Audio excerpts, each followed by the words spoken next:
포노사피엔스 시대, 과연 어떻게 준비해야 될까요? 우리가 마음만 먹으면 되는 걸까? 정말 포노사피엔스란 새로운 문명의 표준이라고 하는데, 이 혁명적 변화, 내가 막 30년 동안 생각해왔던 그 상식을 어떻게 바꿀 수 있을까? 내가 지금 하고 있는 일을 포노사피엔스 문명에서는 어떻게 바꿔야 할까? 이런 고민이 참 많이 됩니다. 그럼 어떻게 준비해야 될까요? 첫 키워드는요, 생각의 표준을 바꾸기 시작하면 길이 보인다는 겁니다. 이 문명은 어떻게 하나로 특정할 수는 없지만 확실한 건요, 전통 산업에서도, 아주 새로운 산업에서도 어마어마한 기회를 보여주고 있다는 겁니다. 그래서 거기에 새로운 가치가 창조된다는 것이죠. 따라서 우리가 생각의 표준을 바꾸자. 제가 지난 강의 때 말씀드렸던 것처럼 디지털 플랫폼을 생활하는 인류는 어떨까를 자꾸 확인하고, 그들이 진짜 좋아하는 것, 이 소비자가 왕이 된 시대에 소비자가 좋아하는 건 무엇일까를 끊임없이 찾고 탐구해서 이걸 새로운 비즈니스 모델을 만들면 기회가 있다. 이게 오늘 여러분한테 드리고 싶은 이야기의 핵심입니다.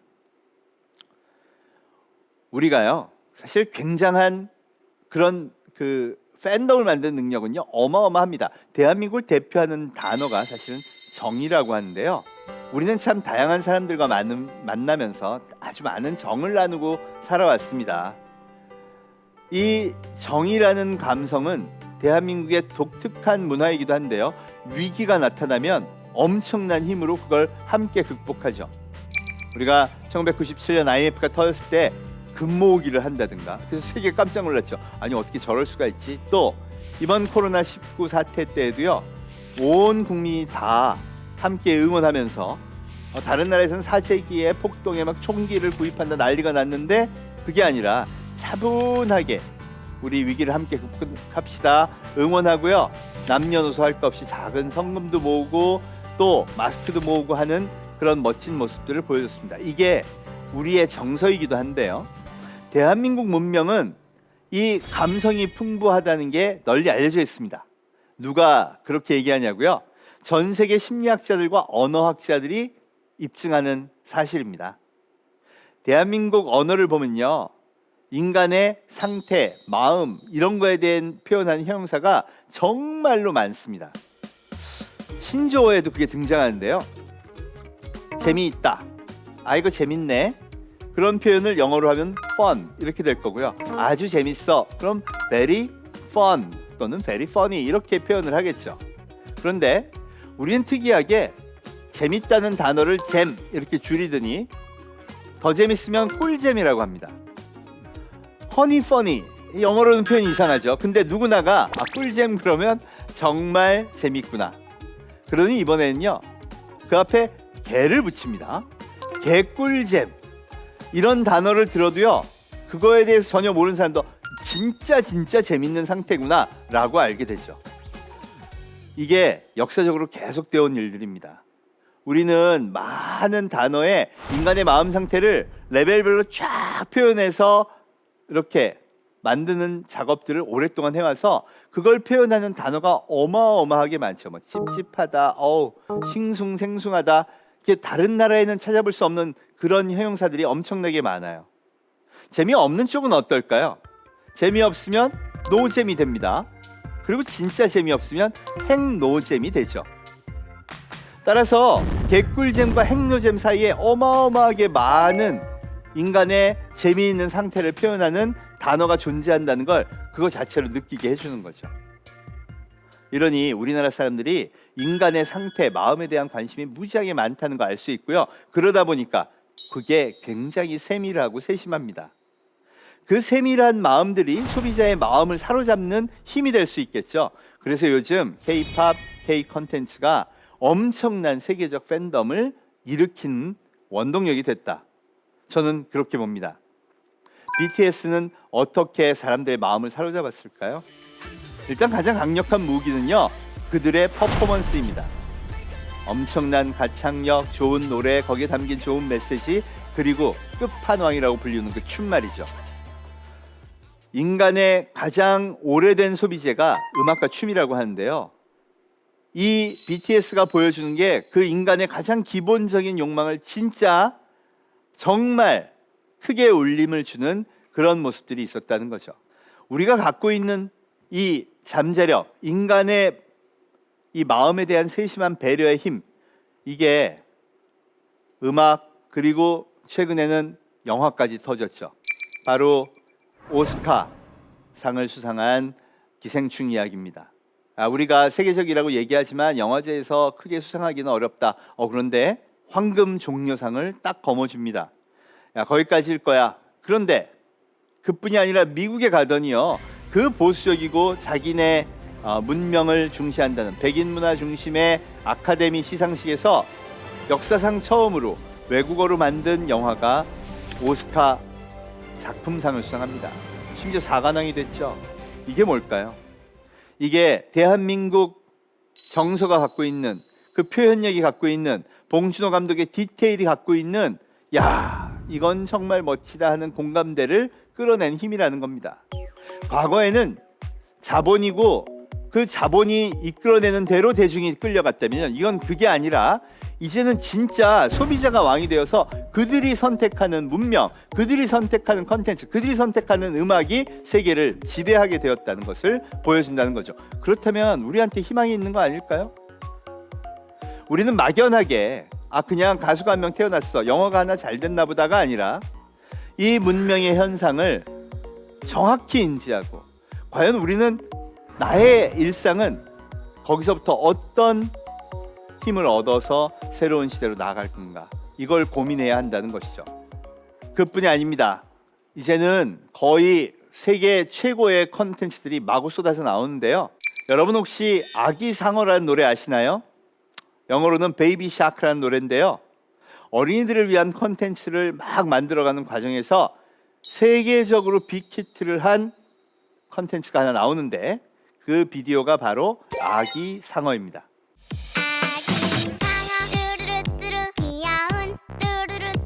진짜 중독성 강한 그런 반복되는 이 라임으로 사람들을 끌어잡는 그런 노래입니다. 뷰수가 어떻게 되냐고요? 무려 47억 뷰. 유튜브 역사상 역대 2위입니다. 싸이의 강남 스타일도 이미 넘어섰고요. 전 세계 47억 명이 이 노래를 봤다는 거 놀랍지 않나요? 지금 미국에서는 여전히 이 아기 상어 열풍이 난리가 아닙니다. 심지어 2019년 메이저리그 베이스볼에서 우승한 워싱턴 팀의 이 응원송이 바로 이 베이비 샤크 상어송이어서 매스컴을 타기도 했었습니다. 이 회사는 이 인기를 바탕으로 무려 2,500개의 상품을 로열티를 받고 계약을 했고요. 지금 아주 엄청난 속도로 성장하고 있죠. 재미있는 건 뭐냐 하면요, 이 노래는 원래 미국의 전래동요였다고 합니다. 그래서 로열티 싸움도 결국은 흐지부지 되고 말았다고 하는데요. 미국의 전래동요를 우리가 어떻게 이렇게 잘 만들 수 있었을까요? 우리한테 무언가 확실히 있는 거 아닐까요? 이것뿐이 아닙니다. 여러분, 만화의 종주국은 어디일까요? 많은 사람들이 일본이라고 대답합니다. 아닙니다. 이 시대의 만화는 주로 웹툰이라고 볼 수 있겠죠. 물론 출판되는 만화도 중요하다고는 하지만 그래도 이제 대중성 있는 건 바로 웹툰입니다. 웹툰 플랫폼 세계 넘버원, 바로 네이버 웹툰입니다. 세계 100개국에서 방문자 수 기준으로 1위를 기록하고 있죠. 이 힘은 뭘까요? 바로 네이버 웹툰의 작가들의 힘입니다. 네이버 웹툰에서는 많은 작가들이 활동을 하고 있는데요. 그중에 무려 221명이 이미 2018년에 연수입 1억 원 이상을 기록했다고 합니다. 얼마나 많은 사람들이 돈을 내고 와서 봤는지를 보여주는 현상입니다. 이 네이버 웹툰 작가들의 힘은 뭘까요? 사람의 마음의 움직임을 끌어내는 그런 마력과 같은 힘을 가진 스토리를 그 안에 담는 것이죠. 2018년 네이버 웹툰과 네이버 웹소설 부문의 수익은요, 이미 합쳐서 1조 원을 넘었습니다. 우리나라의 거대한 산업이 된 것이죠. 생각해 볼까요? 옛날에는 만화 작가가 되는 거 어려운 길하고 다 말렸습니다. 맞습니다. 만화 작가가 되려면요, 되게 유명한 작가 화실에 가서 밑그림 그리는 것부터 디테일 스토리 짜는 것부터 그림의 화법까지 다 배우고 소위 도제식으로 학습을 해야 가능했고요. 그러려면 10년을요 정말 이렇게 하인처럼 살아야 됐다고 얘기 많이 했죠. 그러고 나서도요 출판사가 찍어주지 않으면 어떻게 고객을 만날 방법도 없습니다. 소통하는 유통의 단계도 아주 단순했죠. 그러니 그 시스템에 아부하지 않으면 성공할 수 없다가 정답이었어요. 근데 지금은 어떤가요? 많은 작가들이요 엄마 아빠의 반대를 무릅쓰고 밤새워 웹툰에 올렸다가 수십억의 수입을 올린 작가로 탄생합니다. 지금 방송에서 유명해진 기안84 최근에 40억이 넘는 빌딩을 매입했다고 크게 주목을 받았었죠. 맞습니다. 웹툰 작가는요 이제 대한민국 대기업의 사장이 부럽지 않습니다. 소위 말하는 새로운 산업의 생태계가 형성이 된 거고요. 여기서 거의 이제 앞으로는 300명 아니 400명이 넘는 사람이 억대 수입을 올리는 거대한 멋진 직업의 생태계가 형성이 된 것이죠. 이것이 사라져가는 일자리에 대한 새로운 대답입니다. 새로운 문명에 맞는 것들을 창조해 가면서 어마어마한 팬덤을 일으키게 되면 우리가 어떡하지? 이제 일자리가 너무 없어지고 산업, 기업도 어려운 데가 많아져에 해당되는 새로운 일자리들이 형성된다는 것이죠. 넷플릭스에서 이번에 킹덤 시즌 2를 만들었고요. 벌써 시즌 3 얘기가 나옵니다. 킹덤이라는 드라마는요. 조선시대 좀비 영화입니다. 참 설정이 특이하죠. 좀비가 대유행인데 왜 하필이면 그게 우리나라고 조선시대였을까요? 그리고 넷플릭스는 그 많은 아시아 국가 중에서 왜 우리나라를 선택했을까요? 그럼 넷플릭스는 오로지 데이터만으로 움직이는 그런 기업으로 유명합니다. 빅데이터 분석을 했더니요. 한국의 컨텐츠가 매력이 있더라. 한국이 괜찮더라. 그래서 아시아에서 제일 먼저 컨택을 한 나라도 우리나라고요. 그리고 히트를 기록한 것도 결국 우리 컨텐츠들이 히트를 기록합니다. 그 얘기는요. 제가 말씀드린 대로 음악에서부터 컨텐츠에 이르기까지 대한민국에는 사람의 마음을 사는 일이라면 잘할 수 있는 잠재력이 매우 풍부하다는 겁니다. 그러려면 어떻게 해야 될까요? 그게 있는 건 알겠는데 저런 성공을 거두려면 어떻게 해야 될까? 표준을 바꾸는 구체적인 방법을 한번 알아보겠습니다. 사실 이번에 우리가 코로나 사태를 겪으면서 이 사회에 엄청난 파장이 발생했습니다. 저는 강제적으로 포노사피엔스 문명을 경험하게 되었다고 얘기하는데요. 일단 매일같이 도대체 확진자 수 몇 명이야? 도대체 이 사람들 어디 있어?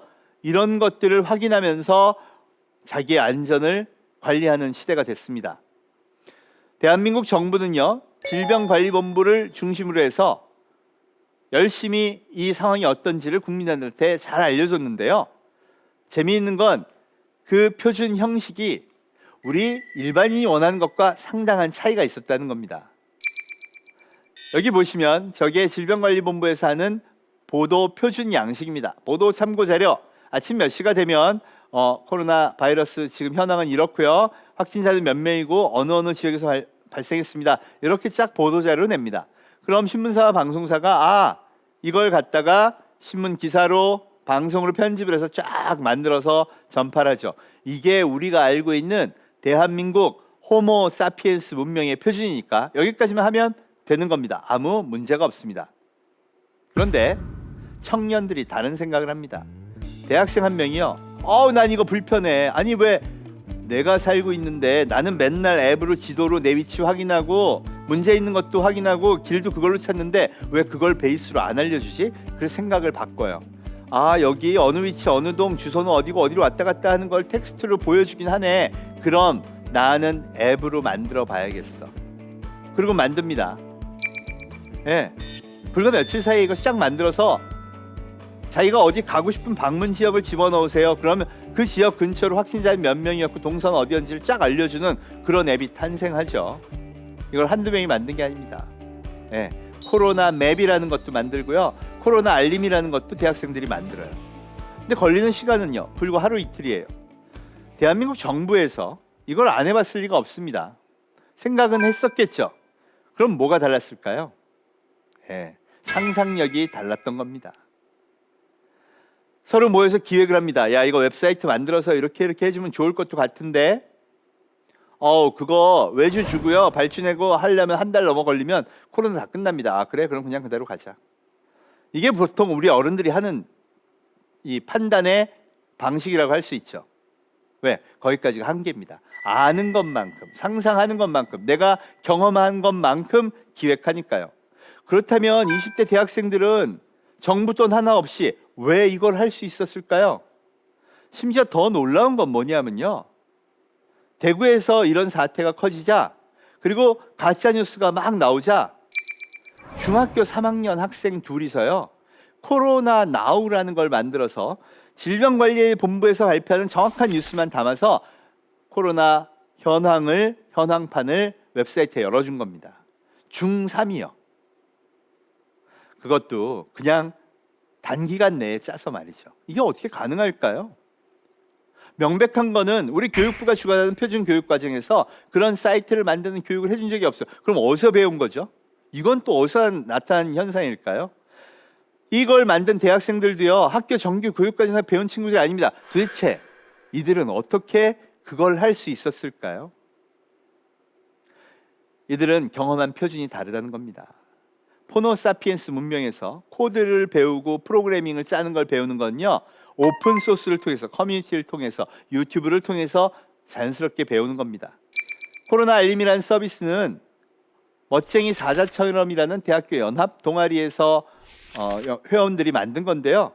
이미 이들은 2015년에 메르스 사태의 알림을 하는 그런 앱을 만든 적이 있습니다. 그러니까요, 당연히 그 소스 코드 갖다 쓰면요, 이거 하루 만에 만들겠구나. 실제로 하루 만에 만들었습니다. 경험치가 다르고 능력치가 다르니까 결과물에 대한 상상력이 다른 겁니다. 이래서 표준 인류가 달라졌다고 얘기하는 거죠. 그렇다면 소비자가 어느 문명을 더 많이 선택했을까요? 어느 쪽을 여러분은 더 좋아하시나요?